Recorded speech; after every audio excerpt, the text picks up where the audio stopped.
hot off the presses. I could say I'm in shock, man. Kyrie Irving to the Dallas Mavericks. What's today?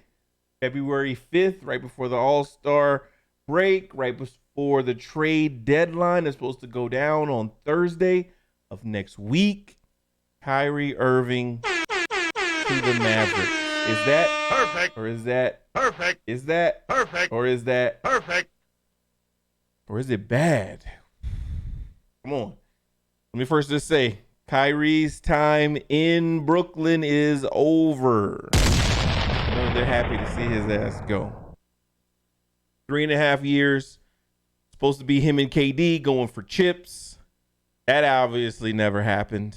Kyrie, he can hoop, man. Everybody knows that. I'm not telling you anything you don't already know. The dude can play basketball. It's the other SHIT-ish. That's his issue, man. He has to lock in, focus, play basketball, and forget about all of that other stuff. He has to get back in the good graces of teams, teammates, just the NBA as a whole. And I'm one for social justice and using your platform in a positive way. I would never knock him for doing that. I'm talking about just some of the things he says not related to social justice, because he does a lot for the community. He really does. I'm talking about like not wanting to necessarily get the vaccine. I understand people don't want to, get the vaccine. In that case, just don't play basketball, If that is your choice not to get the vaccine, I'm talking about before, I understand that. So just call it a career. Don't do it. Stand on your 10 toes and, believe in that. He's had some absences away for his family. I'm not going to get into those reasons. At the end of the day, I'm just saying he has a lot going on that is not basketball related. And does he get a pass for that because he's a superstar? If we had any problems at home that affected our job, how long do you think you would have that job? Let's just think about that, right? It's all relative, but let's put it in just normal perspective. How long do you think you would have a job if you had so many issues with the job's policies? That's all I'm saying. Then we went into I did already a video. Check it out if you haven't already. Check it out. About, him posting the link to the Amazon documentary. You can go check that video for my thoughts about that. So he's going to the Mavericks with Luka. Everybody wants to anoint Luka the next great one. So definitely a great scoring backcourt. Apparently, of course, the Mavericks got in touch with Luka and asked him how he felt about the trade. And they say Luka gave the nod. So here we go.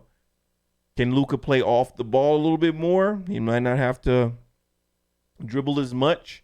Kyrie plays a little bit off the ball, but he is ball dominant. His handles are next level.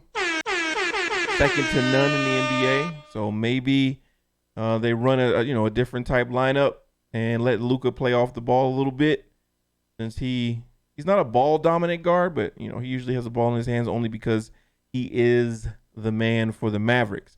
Now, I did not see this coming. I did not see this trade happening.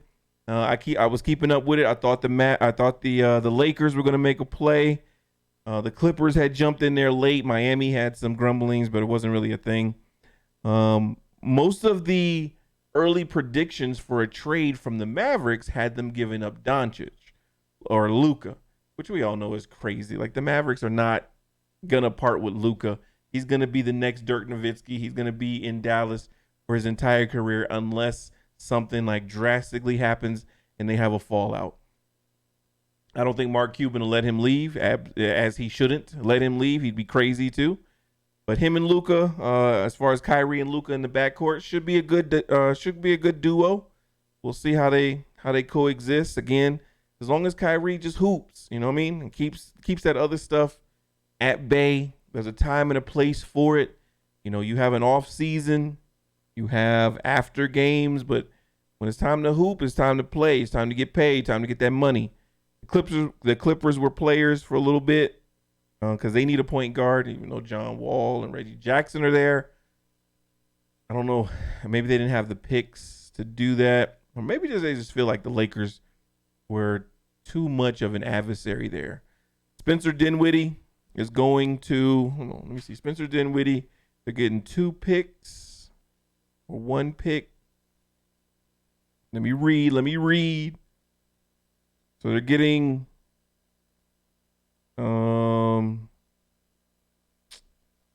Kyrie, Markieff Morris to the Dallas Mavericks for Dorian Finney-Smith, Spencer Dinwiddie, a 2029 first-round pick, and 2 second-round picks to the Nets in exchange for Irving. Apparently, the Nets wanted players that's going to surround him now, and help and surround him, meaning Kevin Durant now, and help them win. And then the Dallas will try to see what they can do in the offseason to sign Kyrie to a longer-term contract. I still think that he's going to sign with the Lakers. If the Lakers do not get Kyrie, and this is not me pushing an agenda, if they don't get Kyrie this summer, knowing that he wants to go there, and they let the Dallas Mavericks, shout out to my mom, that's our favorite team, Dallas Mavericks, and they let Dallas sign Kyrie to a long-term contract, I have no faith in the Lakers anymore after this. But Kyrie to the Dallas Mavericks, I did not see this coming. So Russell Westbrook is still in LA. We'll see what happens in this offseason. They should have some crazy good free agents this offseason. So the trade deadline is still happening. I'm going to keep my eye to it. If anything happens that's worth reporting on from yours truly, Mr. Felix Black, that's what I'll do. Thank y'all for watching. Tell me what y'all think about the trade. How you think Luka and Kyrie is going to coexist in that backcourt, all right? Y'all have a good one. Peace.